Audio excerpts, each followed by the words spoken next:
Politics అంటే పవనే అని పడిచచ్చే వారికి గోపాల గోపాల సినిమాలో అదిరిపోయే డైలాగులున్నాయి.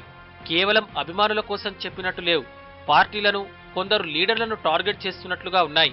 అందుకే జనసేనాధిపతి విసిరిన పంచ్ డైలాగ్స్ సెన్సేషన్ సృష్టిస్తున్నాయి. ఈ సినిమాలో వదిలిన వాగ్బానాలు ఎవరిని టార్గెట్ చేస్తున్నాయో తెలియక పార్టీల కార్యకర్తలు కన్ఫ్యూజ్ అవుతున్నారు.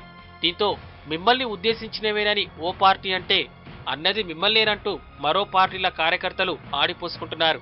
మొత్తంగా దొంగ బాబాలపై సెటైరిక్ గా తీసిన సినిమా పొలిటికల్ సెటైర్ గా మారిందనేది టాక్.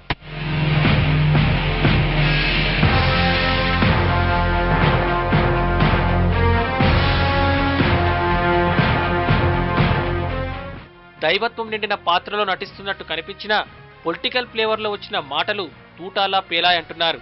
కరుణామూర్తిగా కనిపిస్తూనే మాటలతో మంట పెట్టాడని చెప్పుకుంటున్నారు.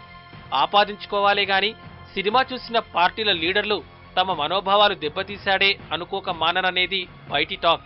సినిమాలోని కొన్ని డైలాగులు తన వల్ల గెలిచిన వారిని, తాను ఓడించిన వారిని ప్రస్తావించేవిగా ఉన్నాయని మాట్లాడుకుంటున్నారు. తాను రాకపోయి ఉంటే విజయం అందని ద్రాక్ష అన్నట్లు ఓ డైలాగుంటే, తాను రావడం వల్లే అసమర్థులు ఆమడ దూరం పరిగెత్తారనే అర్థం వచ్చేలా ఉన్నాయంటున్నారు. ఎంతటోడికైనా తారే దిక్కు అన్నట్లు మరికొన్ని డైలాగ్స్ ఉన్నాయట. ఓ రకంగా ఎవరిని వదిలిపెట్టలేదన్నట్లే కనిపిస్తోందని అభిమానులు చెప్పుకుంటున్నారు.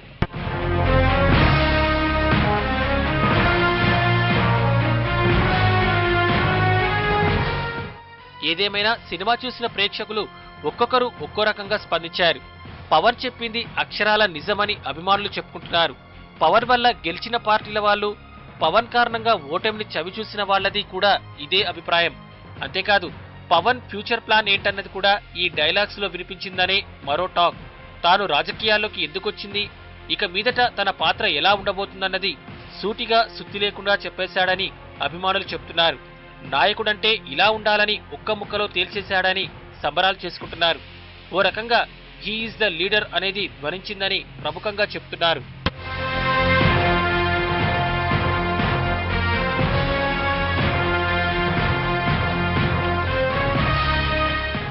సాధారణ ఎన్నికలకు కొద్ది రోజుల ముందే పార్టీ పెట్టి రాజకీయంగా సంచలనం సృష్టించారు పవన్.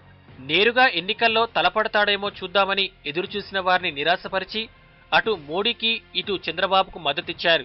పార్టీ పెట్టినా ఎన్నికల్లో పోటీ చేయకుండా ప్రభావితం చేసే పాత్రలోనే మిగిలిపోయారు. ఎవరికో ఒకరికి సపోర్ట్ ఇచ్చేటట్టయితే మరి పార్టీ పెట్టడం ఎందుకో అని చాలా మంది నిట్టూర్చారు. కానీ అటు మోడీ దగ్గర ఇటు బాబు దగ్గర బాగానే పరపతి సంపాదించారు. ఇదంతా గతం. పవన్ ఏం చేయబోతున్నాడన్నది ప్రస్తుతం. దీనికి సమాధానమే గోపాల గోపాలలోని పవన్ డైలాగ్స్.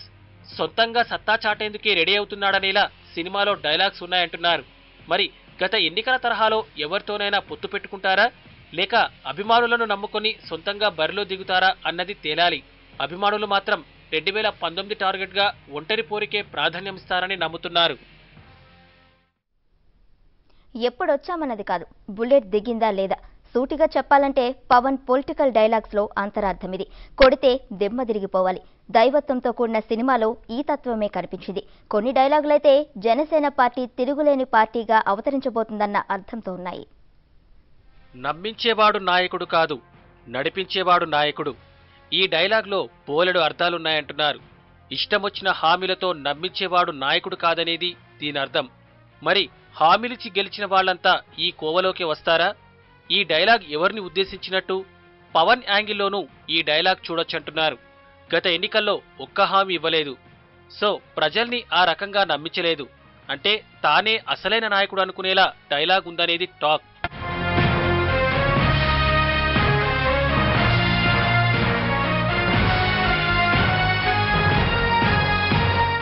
గెలిచేవాడు నాయకుడు కాదు, గెలిపించేవాడు నాయకుడు. ఇది కూడా జనసేన పాత్రను గుర్తు చేస్తోంది.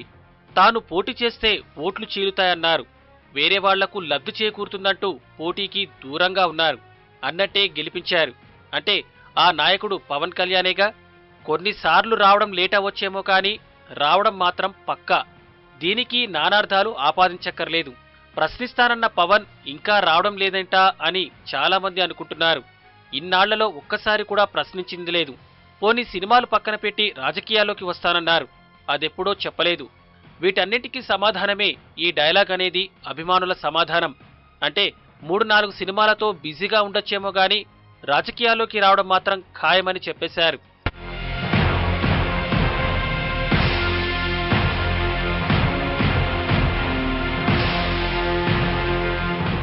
సమర్థులు మాకెందుకని ఇంట్లో కూర్చుంటే అసమర్థులు రాజ్యమేలుతారు. ఔత్సాహికులు రాజకీయాల్లోకి రావాలంటూ జనసేన పిలుపునిచ్చినట్టుంది ఈ డైలాగ్. నీతివంతులు, సత్తా ఉన్నోళ్లు కూర్చోవాల్సింది ఇళ్లలో కాదు, రాజకీయాల్లోకి అంటూ పిలుపునిచ్చినట్టుంది. ఇందులో మరో కోణం కూడా ఉంది. తనలాంటి వాళ్ళు ఎంటర్ కాకపోతే అవినీతి పరులు వచ్చే ఛాన్స్ ఉందనేది కూడా ఓ యాంగిలే.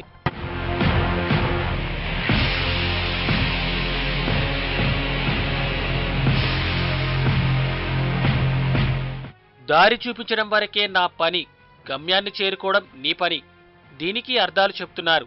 పవన్ కళ్యాణ్ అంటే సమాజాన్ని ప్రశ్నించే నాయకుడు. చేగువేరా స్ఫూర్తితో ప్రజల్లో చైతన్యం తేవాలనుకున్నారు. నాయకుడిగా, మార్గదర్శిగా ఉంటూ ప్రజల చేత, ప్రజల కోసం ఈ సమాజాన్ని మార్చాలనుకుంటున్నారు. జనసేన పేరులోనే ఈ అర్థం స్ఫురిస్తోంది. జనమే కార్యసాధకులు. అతను కేవలం జనసేనాని మాత్రమే. దారి చూపించడం వరకే ఆయన పని, గమ్యాన్ని చేరుకోవడం జనం పని అని అభిమానులు చర్చించుకుంటున్నారు.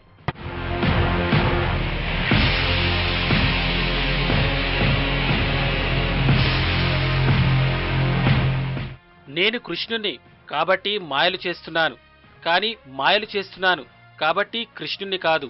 బేసిక్గా పవనే ఓ పవర్ సెంటర్. అడుగేస్తే వెంట వచ్చే జనాలు, మాట చెబితే చేసి చూపించే అభిమానులు. ఇదంతా ఓ స్టార్గా మారడం వల్లే.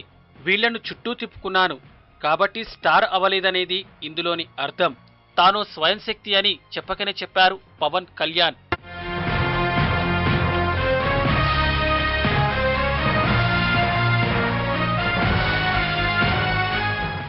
తప్పు చేస్తున్నప్పుడు చూస్తూ కూర్చోవడం పెద్ద అధర్మం.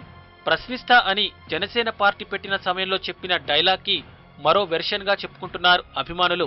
గత ప్రభుత్వాలు, లీడర్లు చేసిన తప్పులను ఎత్తిచూపుతూ ప్రశ్నించేందుకే వచ్చానని చెప్పారు. తప్పు చేసిన వాడిని ప్రశ్నించకుండా కూర్చోవడం కూడా తప్పేనన్నది ఈ డైలాగ్లో నిగూఢార్థమంటున్నారు. నేను టైంకి రావడం కాదు మిత్రమా, నేనొచ్చాకే టైం మొదలవుతుంది. రాజకీయాల్లో ప్రక్షాళన తీసుకొస్తానంటూ జనసేనను ప్రకటించారు పవర్ స్టార్. ఇంతవరకు పోటీ చేయలేదు, ఇప్పుడు చేస్తానని చెప్పలేదు. ఇంకెప్పుడు టైం వస్తుందని అంతా అనుకుంటున్నదే. కానీ తాను రావడంతోనే అసలు టైం మొదలవుతుందని ఓ ఫ్యూచర్ డైలాగ్ కొట్టారు.